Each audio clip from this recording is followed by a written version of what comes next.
হাওড়ার বেলগাছিয়ায় গৃহহীনদের ক্ষতিপূরণের চেক তুলে দেওয়া হয় ধস বিধ্বস্ত এলাকার বাসিন্দাদের।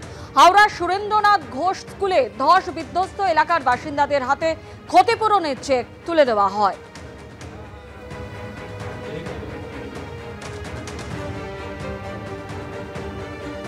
হাওড়ার বেলগাছিয়ায় গৃহহীনদের ক্ষতিপূরণের চেক তুলে দেওয়া হলো, সেই ছবি আপনারা দেখতে পাচ্ছেন। ক্ষতিপূরণের চেক তুলে দেওয়া হয় ধস বিধ্বস্ত এলাকার বাসিন্দাদের। হাওড়া সুরেন্দ্রনাথ ঘোষ স্কুলে ধস বিধ্বস্ত এলাকার বাসিন্দাদের হাতে ক্ষতিপূরণের চেক তুলে দেওয়া হয়।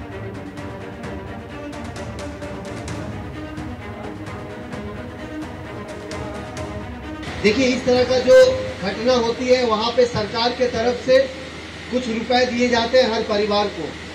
तो वही परिवार, जितने भी परिवार यहाँ पे हैं, 113 परिवार के घर टूटे हैं और उसमें से ज्यादा घर 60% जो घर है वो बहुत ज्यादा डैमेज हुआ है। तो जो बहुत ज्यादा डैमेज हुआ है तो उसको 15,000 रुपए करके हर एक घर वाले को मिलेगा, मतलब हर एक परिवार को मिलेगा। और जो थोड़ा सा डैमेज हुआ है उसे 10,000 रुपए करके दिया जाएगा। यहाँ इस इलाके का और भागाड़ इलाके का भी उन्नयन के लिए, अच्छा डेवलपमेंट के लिए मैं भी अपने एमएलए फंड के तरफ से 10 लाख रुपए देना चाहता हूँ मैडम को,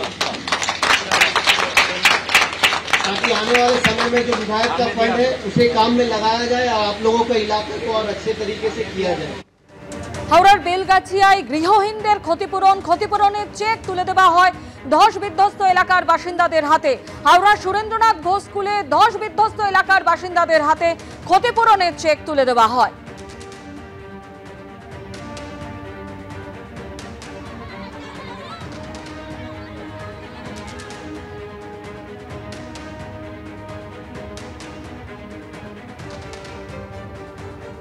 तो परिवार का सदस्य का हर एक का नाम जिनका लिया जाएगा। आप लोग आइएगा, चेक लेके जाइएगा, बैंक अकाउंट में डालिएगा, पैसा आएगा और अपने काम में थोड़ा लगाइएगा। कितने दिन बाद हम लोग का घर पर छत मिलेगा सर पर?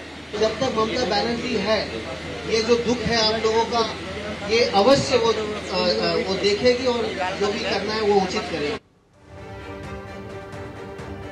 যে ছবি আপনারা দেখতে পাচ্ছেন, একেবারে বেলগাছিয়াতে গৃহহীন যারা হয়েছেন ধসে বিধ্বস্ত, সেই সমস্ত গৃহহীনদের ক্ষতিপূরণ দেওয়া হলো। ক্ষতিপূরণের চেক তাদের হাতে তুলে দেওয়া হয়। হাওড়ার সুরেন্দ্রনাথ ঘোষ স্কুলে ধস বিধ্বস্ত এলাকার বাসিন্দাদের হাতে ক্ষতিপূরণের চেক তুলে দেওয়া হয়।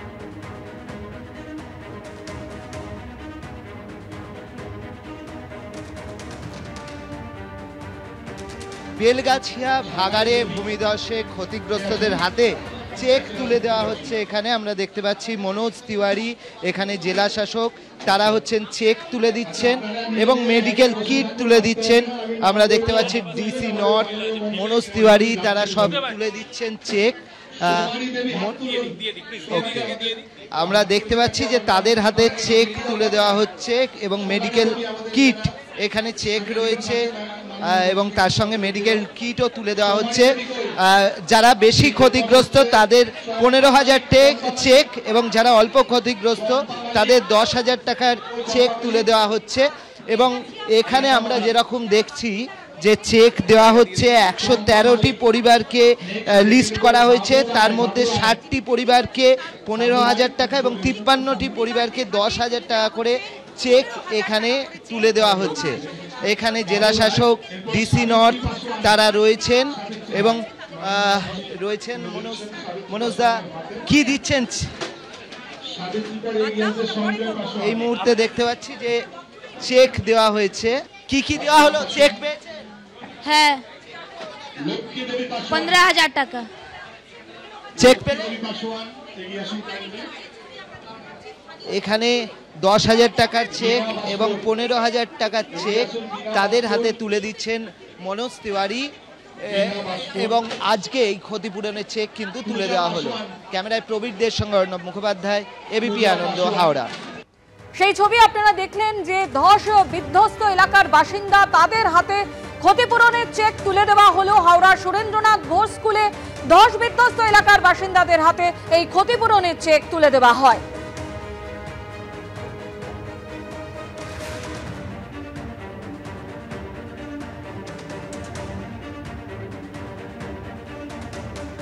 সেই ছবি আপনারা দেখতে পাচ্ছেন। মনোজ তিওয়ারি তাদের হাতে সেই ক্ষতিপূরণ তুলে দিচ্ছেন। এই ধস বিধ্বস্ত এলাকার বাসিন্দারা যারা এই মুহূর্তে হাওড়া সুরেন্দ্রনাথ ঘোষ স্কুলে রয়েছেন তাদের হাতেই কিন্তু এই ক্ষতিপূরণের চেক তুলে দেওয়া হয়।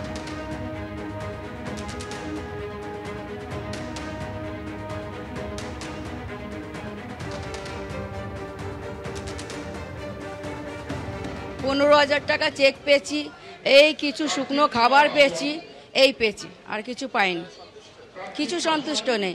এই 15,000 টাকা এই সংসারে, এই দুনিয়াতে কি এক মাসের খরচা আছে বলুন? কন্টেনারে থাকা যায়, একটা গরু মোষকেও লাগতে পারবে না এই গরমে কন্টেনারে। এই অবস্থায় আপনারা দেখছেন আমরা 2 ঘন্টা এখানে আছি, এই ছাদের তলে আমরা থাকতে পারলাম না এতজন। একটা কন্টেনারে কজন থাকবে আর এই গরমে কি করে থাকবে? এটা থাকা সম্ভব? আর আমাদের ছেলেপুলে বাচ্চা কাচ্চা যা হচ্ছে, আমরা নিজের টাকা খুব একটা পড়ানো করতে পারি না। আমরা কিছুটা আমাদের সরকারি স্কুল থেকে হয়, তারপরে কিছুটা সংস্থা আছে যেটা আমাদের হেল্প করে বাচ্চাদের পড়াশোনার জন্য। এইগুলোকে আমরা বাইরে পাবো? যে আমরা কি নতুন করে এই বয়সে জীবন আরম্ভ করতে যাব অন্য জায়গায়? এই জায়গায় আমাদের দিতে হবে সরকারকে, নাহলে আমরা ওই ফুটপাতে এখানেই বাস করে বসবাস। এই যদি সরকার ভালো লাগে সেটা দেখবে। কি করে এইটা দিলে তো হবে না, আমাদের তো ঘর ভাঙা আছে, আমরা কি করে থাকবো? আর অন্য জায়গায় শিফট করছে, তো আমরা কি করে থাকতে পারবো বলো? আমাদের ওখানে লেখাপড়া, বাচ্চাদের স্কুল ফিস্কুল আছে, আমাদের কামাই ধান্দা দোকান ওখানেই আছে। আমাদের 15,000 কি মিটবে? 15,000 একটা ঘর হয়? সরকার জানে না কি একটা ঘর 15,000 হবে? আপনি ওই টাকাটা নিয়ে নিন আর আমাদের ঘর করে দিন। যা খাওয়া পাওয়া পাচ্ছি না, এসবই করে 15,000 টাকা পেয়েছি, এটা চালাতে হবে। এখন বাচ্চাদের স্কুল ফিস্কুলে যে খাওয়া দাওয়া, তো এটাই দিয়ে চালাতে হবে।